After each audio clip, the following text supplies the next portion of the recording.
زبور کی کتاب حصہ نمبر 12 مدد کے لیے التجا۔ اے خداوند بچا لے، کیونکہ کوئی دیندار نہیں رہا اور ایماندار لوگ بنی آدم میں سے مٹ گئے۔ وہ اپنے اپنے ہمسایہ سے جھوٹ بولتے ہیں، وہ خوش آمدی لبوں سے دو رنگی باتیں کرتے ہیں۔ خداوند سب خوش آمدی لبوں کو اور بڑے بول بولنے والی زبان کو کاٹ ڈالے گا۔ وہ کہتے ہیں ہم اپنی ہی زبان سے جیتیں گے، ہمارے ہونٹ ہمارے ہی ہیں، ہمارا مالک کون ہے؟ غریبوں کی تباہی اور مسکینوں کی آہ کے سوب سے خداوند فرماتا ہے کہ اب میں اٹھوں گا اور جس پر وہ پھنکارتے ہیں اسے امن و امان میں رکھوں گا۔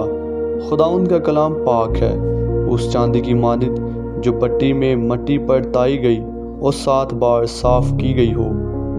تو ہی اے خداوند ان کی حفاظت کرے گا، تو ہی ان کو اس پشت سے ہمیشہ تک بچائے رکھے گا۔ جب بنی آدم میں پاجی پن کی قدر ہوتی ہے تو شریر ہر طرف چلتے پھرتے ہیں۔ آمین۔